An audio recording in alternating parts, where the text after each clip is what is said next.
Are you stuck? Do you have a hard time making decisions? Do you feel trapped? Do you have any idea what paralyzes you?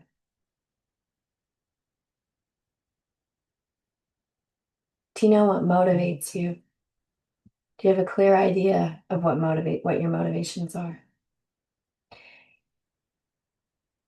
This particular passage, I'm going to say I have a criticism of it because I feel like it's an oversimplification.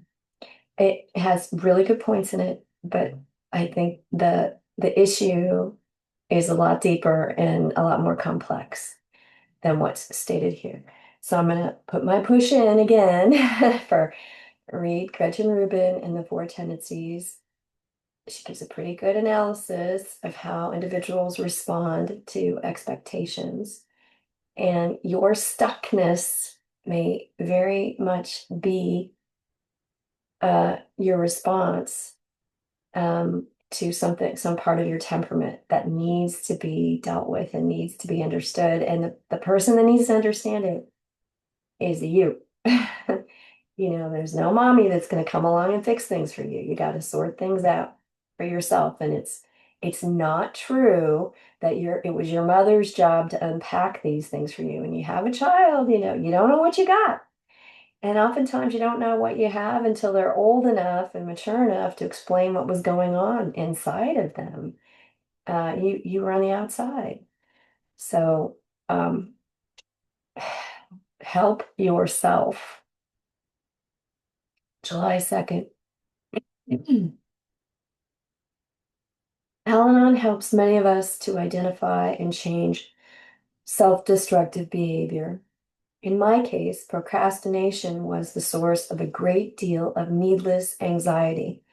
But with Al-Anon's help, I have managed to recognize and change that pattern. As I learned to focus on myself, I began to pay attention to my own thoughts and feelings. When I felt anxious, I took time out to find out what was causing my discomfort. I realized that I had a habit of postponing unpleasant tasks until the last possible moment. Knowing that I would have to perform the task eventually, I found it hard to relax until it was done. I came to see that if I took care of the task right away, I usually let go of the anxiety and appreciate the rest of the day. Old habits can be hard to break. It didn't happen overnight, but as I became more willing to let go of procrastination, my life became more manageable and more enjoyable. Today's reminder: if I'm getting in the way of my own best interests, a closer look at my behavior can lead to positive changes. By focusing on myself, I move forward. I move toward freedom and serenity today. The quote is, "Do not look where you fell, but where you slipped." And it's Liberian proverb. There's a couple things, actually, there's so much I'd like to say about this particular subject matter. So the mother in me would coach anybody, and I mean anybody, do the most difficult task first. Get it out of the way, out of your head. It it undermines your performance and pleasure in doing everything else in your life. Don't even like give yourself to head space to think, oh, do I feel like doing this? Oh, I gotta make my this just, and this is a habit. Oh, the night before you can think about what you need to do, pray about it, give it to God, and the next day you get up and do what you need to do. You've already set your course for the day. This is how I'm going to tackle the list. It's when we deliberate, we waste time. So just do it now, do it consistently. And that brings up another subject. So in real time, today is January 30th.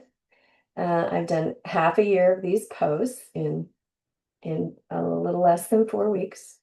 I'm probably right at 4 weeks. And what I'm noticing is there's a pattern among you, and I want to point it out.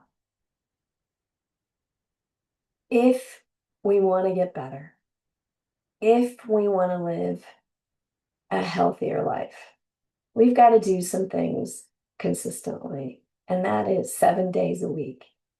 So many of you are in the habit of waiting until the crisis hits or you feel overwhelmed and then you cry out for help. This is hugely problematic. So my walk with God is a daily walk. I'd say it's a moment by moment walk. I have peace and health and happiness because from the moment I wake up, I set my course. So reading The Courage to Change, whether you're listening to these posts, and I'm just trying to baby you, I'm trying to make this as easy as possible for you, is something you do every single day. You're trying to sort things out. You're looking for a voice that resonates with your particular situation, but you're looking to understand other people as well. You're looking to broaden your perspective on life. But more importantly, you're supposed to kind of get control of what's going on in between your two ears. And the only way to do that is to set your course every day. Some of you may need to do this the night before so you have a more peaceful sleep. And some of you just need to get up and do this every morning before you do your day. I mean, the cell phone could be next to your bed and potentially you read it or listen to it, but it's something you choose to do every single day. Um, Otherwise, it's like a boast. I don't need a higher power. I don't need help. I got this. I can do this all on my own. That's ridiculous. It's utterly ridiculous. So there's something, it's like a sanctified life, and it's work. It's an endeavor. It's a pursuit. I would say it's a pursuit of holiness. Just my opinion. Remember, take what you like and leave the rest. A pursuit of peace, a pursuit of integrity, a pursuit of wholeness. Wholeness. And it needs to be done every single day. I say these words with love in my heart. Blessings to all of you.